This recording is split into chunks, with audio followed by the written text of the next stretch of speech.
Di sebuah desa terpencil bernama Sukamaju, kehidupan para warga berubah mencekam setiap malam. Sejak sebulan terakhir, muncul sesosok makhluk berwarna hijau yang selalu meneror mereka. Wujudnya mengerikan, tubuhnya kurus tinggi dengan kulit hijau bercahaya, mata merah menyala, dan cakar panjang yang tajam. Warga menyebutnya si hijau. Si hijau selalu muncul saat tengah malam. Awalnya, ia hanya terlihat sekilas di sudut-sudut desa, mengintip dari balik pepohonan atau atap rumah. Namun, makin lama, ia semakin berani. Teriakan menggema dari rumah warga yang diserang, hewan peliharaan hilang secara misterius, dan tanaman di ladang ditemukan tercabik-cabik. Rasa takut menyelimuti seluruh desa. Tidak ada yang berani keluar rumah setelah senja tiba. Mereka bahkan memasang jimat dan menyalakan api unggun di halaman untuk mengusir makhluk tersebut. Namun, semua usaha itu tidak berhasil. Suatu malam, seorang pemuda bernama Raka memutuskan untuk mencari tahu apa sebenarnya si hijau itu. Ia adalah satu-satunya yang tidak percaya pada cerita rakyat tentang makhluk gaib. Menurutnya, pasti ada penjelasan logis di balik semua teror ini.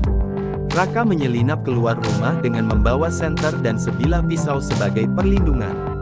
Ia mengikuti jejak yang ditinggalkan si hijau, jejak berlumpur yang tampak seperti jejak kaki besar dengan cakar tajam. Jejak itu membawanya ke sebuah gua di pinggir hutan yang sudah lama tidak dikunjungi oleh warga. Di dalam gua, Raka menemukan sesuatu yang mengejutkan. Ada sisa-sisa pakaian dan barang-barang milik orang hilang. Saat ia hendak berbalik dan keluar, terdengar suara geraman rendah. Dari kegelapan gua, muncullah si hijau. Namun, saat makhluk itu melangkah lebih dekat, Raka menyadari sesuatu yang aneh. Di balik kulit hijaunya, tampak bekas-bekas luka dan jahitan. Dengan penuh keberanian, ia menyalakan senter ke wajah si hijau. Betapa terkejutnya Raka ketika melihat bahwa makhluk itu sebenarnya adalah seorang pria tua yang pernah tinggal di desa tersebut. Pria tua itu bernama Pak Darto, seorang mantan ilmuwan yang telah menghilang bertahun-tahun lalu. Pak Darto ternyata telah melakukan eksperimen pada dirinya sendiri untuk mencoba menyembuhkan penyakit yang dideritanya. Namun, eksperimen itu gagal dan mengubahnya menjadi makhluk hijau yang mengerikan. Pak Darto yang masih memiliki sisa-sisa kesadaran manusia memohon kepada Raka untuk tidak mengungkapkan jati dirinya kepada warga desa.